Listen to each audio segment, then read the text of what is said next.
buenos días a todos los amables oyentes en esta mañana de su radio Inquidachi. Allí ya chukaliyachu walayachu mereya kasekichis. Gaya kos kolakta pika yata hawalakta kuda piu yarimani kuda waikikuda panaikuna. Kunaka ayentake guay. Hola, bienvenidos apreciados oyentes a nuestro podcast. Les habla Kevin Pulido y hoy junto a Andrés Salazar y Esteban Barreto vamos a reflexionar en torno a esta visión de lo nativo mediada por importantes exponentes de la literatura latinoamericana del siglo XIX, como lo fue Andrés Bello, Esteban Echeverría o Fernández de Lizardi, que en su obra El Periquillo Sarmiento. Bueno, discutiremos elementos claves en estas obras y bueno, Andrés, entonces, ¿por dónde empezamos? Gracias, Kevin. Tendría que devolverte la pregunta. ¿Qué considera usted que puede identificar un sujeto americano con ya 3 siglos de descubrimiento? Bien, podríamos empezar por definir qué es lo latino. ¿Es solo cuestión de lengua o nación? Yo creo que va más allá, como el sincretismo, es decir, la mezcla de las distintas creencias y culturas de esta época. Yo también pienso que lo latino es la transformación de lo nativo, eso que estaba en nuestro contexto y se transformó con el paso de los europeos. Soy lo que dejaron, soy todas las obras de lo que se robaron, un pueblo escondido en la cima, mi piel es de cuero, por eso aguanta cualquier clima, soy una rica de humo. Entonces, ¿qué nos cuentan los literatos de lo nativo? ¿Cómo se aborda la naturaleza y demás? Pues no eran precisamente sus intereses, sino que las pocas apariciones de este elemento exótico suele presentarse en ciertos escenarios con una intención. ¿Hay algún ejemplo de estos elementos nativos? De hecho, he traído uno que trae una visión interesante de esos elementos, precisamente en La Silva a la agricultura de la zona tórrida de Andrés Bello, donde se hace una explicación a la misma, es decir, a la zona tórrida. Entonces, ¿no es una descripción de la naturaleza nativa? La zona tórrida que describe Bello es lo que llamaríamos hoy en día un movimiento latifundista, pues Bello da una gran descripción de todo el fruto de la agricultura de esta zona. Sin embargo, la única naturaleza descrita es el fruto de los plantíos que allí se cosechaban. Sí, exacto.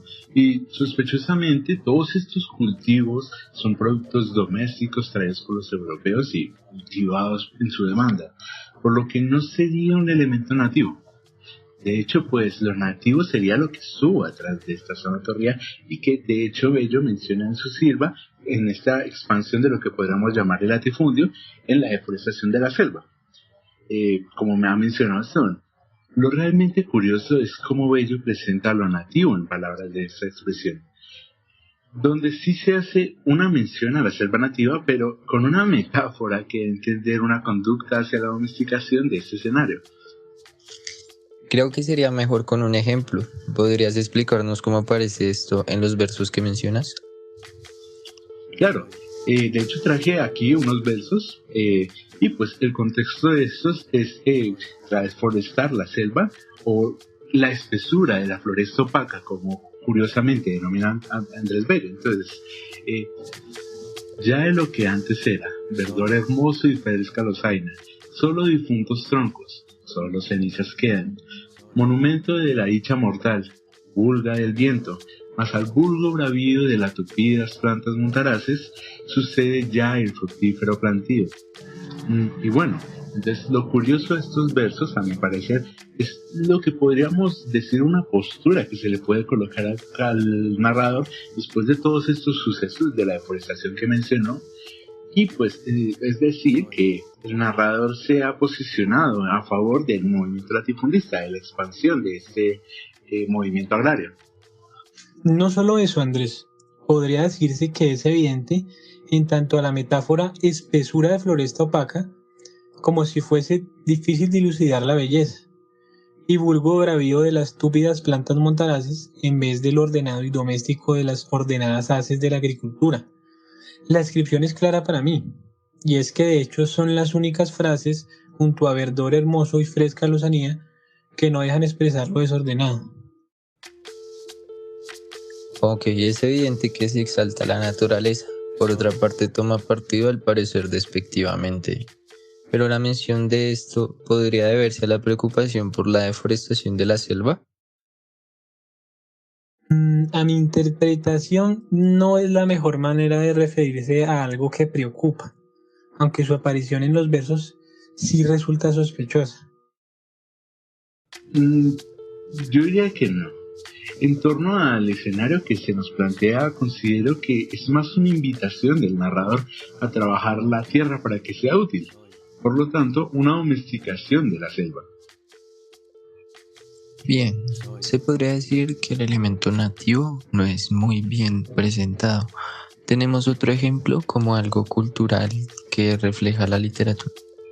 Ok, creo que es una cuestión complicada mencionar este escenario cultural nativo en la literatura, esencialmente debido a que nuestros autores estaban influenciados fuertemente por los cánones clásicos europeos de entonces. Esto no solo reflejaría una influencia de la cultura de la sociedad de sus escritos, sino además la literatura clásica no tiene muy bien visto hablar del sujeto popular, el cual pues es del que más podemos recoger características. Sobre todos estos problemas, pues nuestros autores tampoco es que perteneciesen a un grupo popular de Latinoamérica que podríamos decir que reflejen estas características nativas.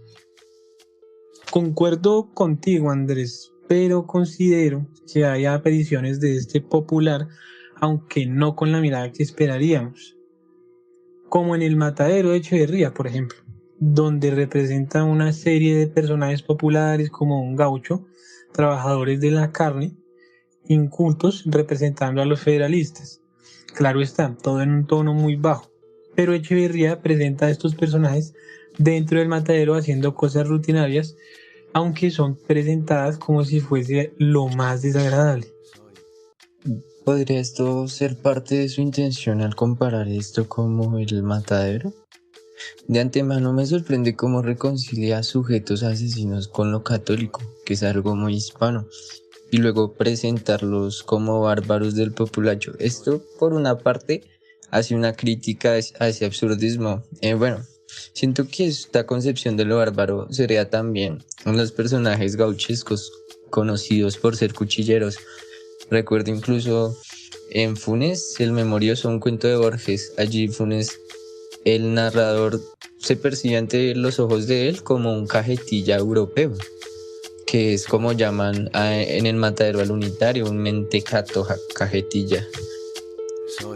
Sí, Echeverría logra presentar a los federalistas de la manera más popular posible.